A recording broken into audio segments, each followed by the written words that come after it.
Hello, BAME Farm fans. Well, we just had the big September cool-off. Cold front came through. It's pretending like it's halfway fall. We're not super hot, and, well, we're taking these cloudy, dreary, hopefully raining days, because it's actually dry for once again.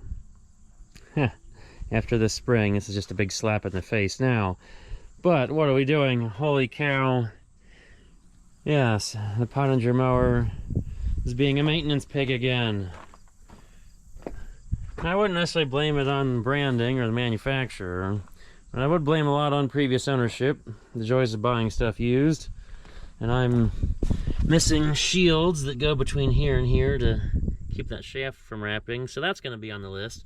But we're doing a little bit of work to that gearbox that we pulled out, and I got video last year pulling that gearbox out and replacing it and all that jazz, and trying to keep the one we got going. So let's go see what's going on over there.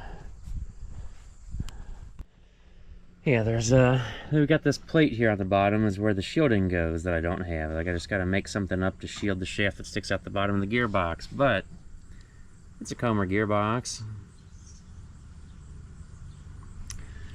And I got some new bearings to put in the bottom here because, well, it wrapped with grass, and I know grass was working its way up because I found grass in the bearings. So that's all pulled out nice and easy. We got some new bearings to go in. This is a sealed bearing. I'm going to put a sealed bearing. I'm going to pop the seal out of one side, but we're going to give this seal a fighting chance with a secondary backup. We'll pack it full of grease real good down there on the bottom. It's weird. They've got a tapered roller and then just a ball bearing there on the bottom. And the ball bearing will pop right in fairly easy because it came right out. The top shaft, this horizontal bearings, I think we're okay. They stayed out of the grass. Are they new? No. Are they good enough? I'm pretty sure. So we're gonna fill it full of oil and send it. Everything felt tight when we took it apart, but this shaft was loosey-goosey. Of course, I'm probably not setting myself up very good. Look where that's made. Yeah, lovely. And this one, well, pop this out. I have a bit more faith in Japanese bearings. And the seal is probably made in China also, but I was able to find those. These are metric. Yes, the joys of finding metrics in the US, it's a challenge. And there's just not much dealer support. Luckily, there's a little place called Brooks Egg that was able to find me this seal and that bearing. He could have gotten me this one, but these two he actually had on the shelf. It must be fairly common as far as metric sizing goes, so that is fantastic. Nice little place that knows a lot about all the spaghetti and foreign hay equipment. 32207 is the bearing number, and it's just going to go in there. We're going to snap our fingers and not watch what I do to put it in, because that's not what this is about. This isn't how to replace bearings. This is just showing off the joys of keeping up a disc mower. So, ta-da! We're in place. Now, we gotta put this guy in place. I'm gonna pop one seal out and right in there. So, the joys of these, they're only like plastic rubber. You gotta dig in with your utility knife a little bit. Well, come on. There we go.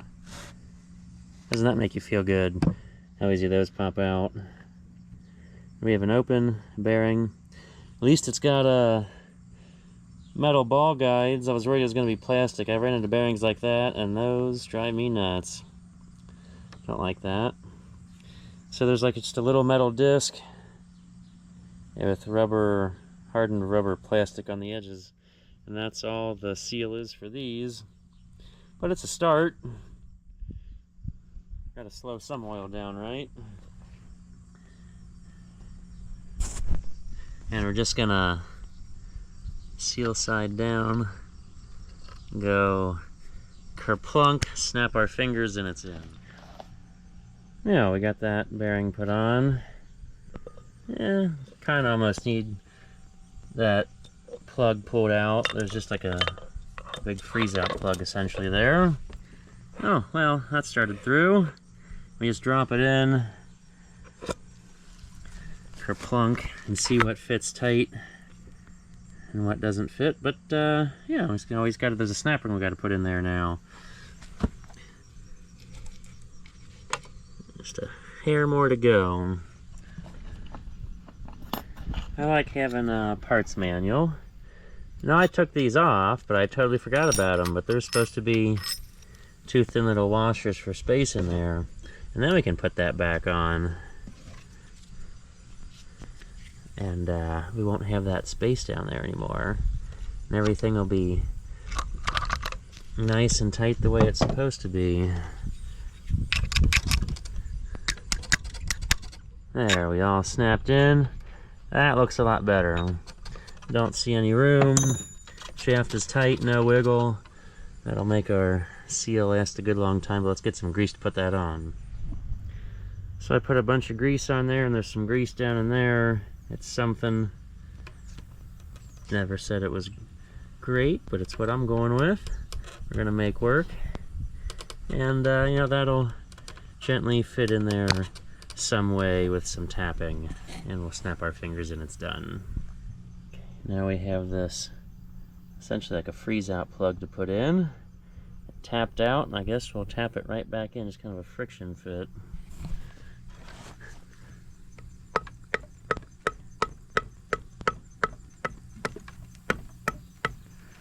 I don't know if there's anything that stops it, but that's in there for sure. Guess it's time for this. And that'll fit in there. I gotta make sure we get this right, and also massage our seal in the right spot. See, there's this fill plug. That wasn't in the previous gearbox. Somebody had done something to that, and wasn't correct. That the top side was on the bottom. Somebody didn't pay attention. Okay, just throw some bolts in, and then oil once we're in place. Well, we'll see how filming this goes, but now comes the exciting part of putting the gearbox in here, lining up, you know, the splines with our little drive shaft down here, our little lovely double universal. Yeah, we just gotta, you know, drop it in here, not smash our fingers, and line that up all at once. I don't know if I have a good spot for a view of that, so just imagine me breaking my knuckles or something trying to do this. Well, I don't know if I'm lucky or not. I just kind of, that's how I dropped the gearbox in. We're not in all the way, but we can still do that, so at least that's close. Yeah, and I'll just kind of jiggle this up here and hope it falls into place maybe. Come on, what are we hitting on? I'm more than halfway there. There, ta-da! You probably saw a lot of my knee, and I don't know what we did there. It's just kind of a guess and check, wiggle-a-rooney. And now we're ready for some bolts. But we got the hard part, the finger smashing, done. I don't know it's supposed to be factory back here. Luckily I had some extra bolts from the last time I fiddled with this, because one of these got lost, one of these was broken, and one of these got lost down here. So there's some extra bolts in the box, so at least the previous owners left me a few of those. A couple of those were extra bolts that I bought. But we just got to make sure they're tight. It ain't right if it's not over tight on this deal. Don't want them to wiggle loose. Now they're all like flange caps, which helps, you know, create a little bit more friction. No washers. Okay, I guess we'll call that tight enough. Hope for the best. We'll check them after an hour or two of running. Keep this 18mm with us. The gearbox is in, which means we can probably put the conditioner back in place. It's going to require some lifting. So there's oil in the gearbox. That was a horrible experience. Just the oil is so thick and it burps, and I tried pulling that to have a vent hole there, and still we got a few dribbles. That way we don't rust our metal. But we you don't see it coming down the shaft there is some grease because I greased it up, because you just can never have too much lube everywhere. But I'm lazy, so I got the skid steer out. We're gonna try to lift this in place. Let's hope for the best with this. Hardest part's gonna be getting it positioned right there.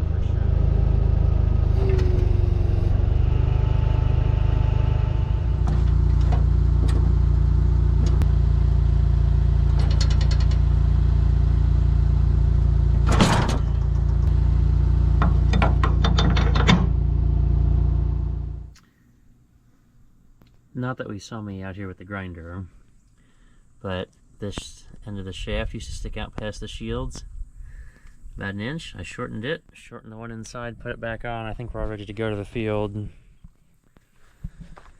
Yeah, let's go try it out.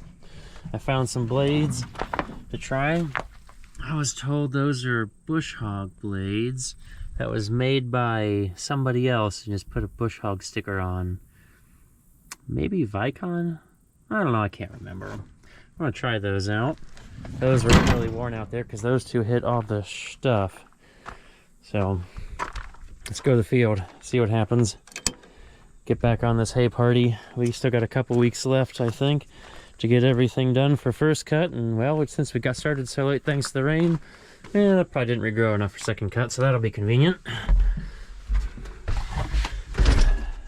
Loving this September cool down.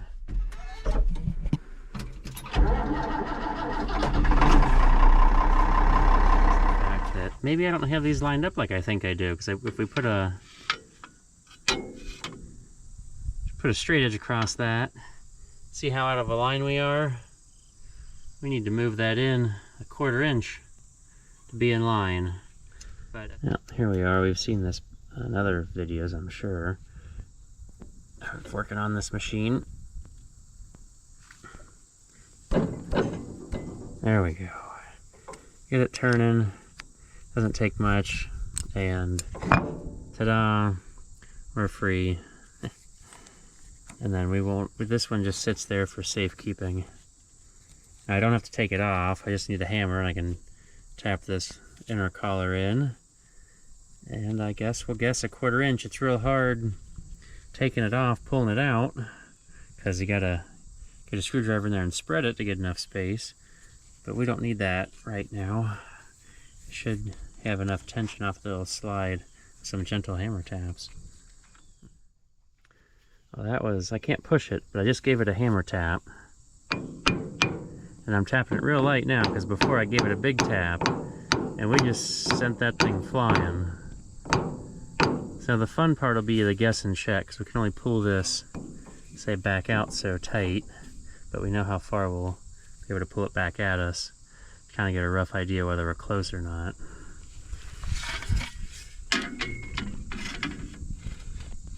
Now that's too far in, but we know that this is that, you know, we're going to come back out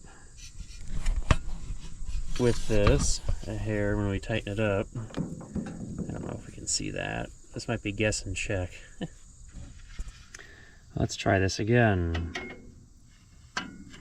So we're obviously touching down there, and up top it's just maybe a hair of interference. Pulley's just maybe a hair this way, but it's a lot better than it was, so maybe we're better off, and we'll give it another test and see if we did it right this time. And I gotta remember to put in our loosening one just so we have that for safekeeping. That one just kind of thread in there and tighten it a little bit, and it'll be there for when you gotta take it apart. Okay, let's test this again.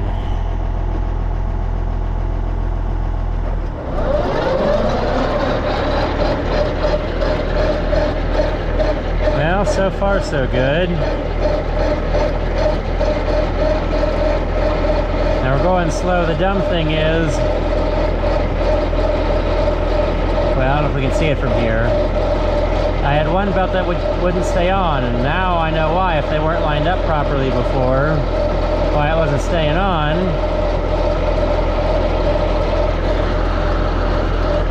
Okay, let's speed this process up.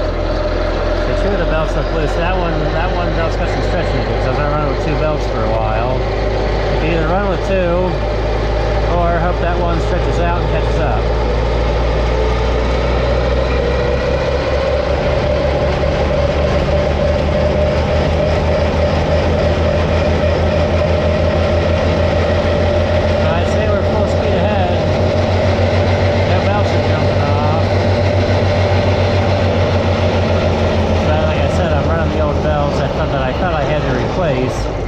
Which I know they might have a burnt spot or two from when I plugged the conditioner.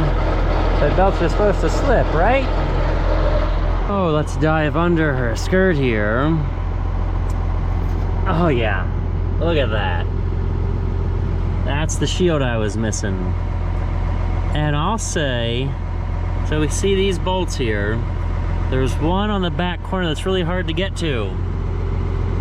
And you know, I'm all in favor of removing shields, as we can see. But I can't believe they didn't discover this one was very important, because it overlaps with the tower here protecting the drive shaft. And there's a small gap there, but hopefully, theoretically, it keeps the grass from like getting up and attacking the seal. Now let's go with it. See if our oil stays in our gearbox. It's all nice and clean at the moment because we just, replaced all that stuff. Let's go to the field, attack some grass, make some hay.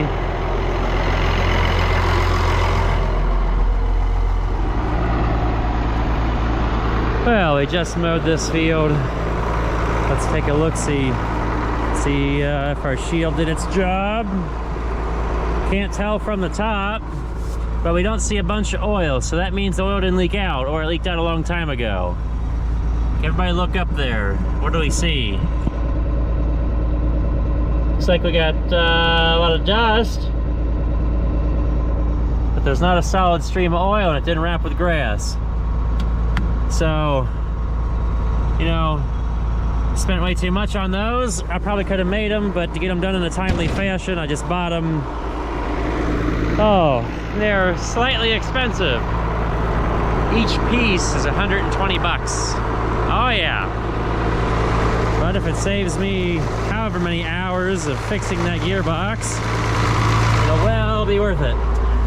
Yes. We're ending hay season with all the fixes. Pull the rope and the lever.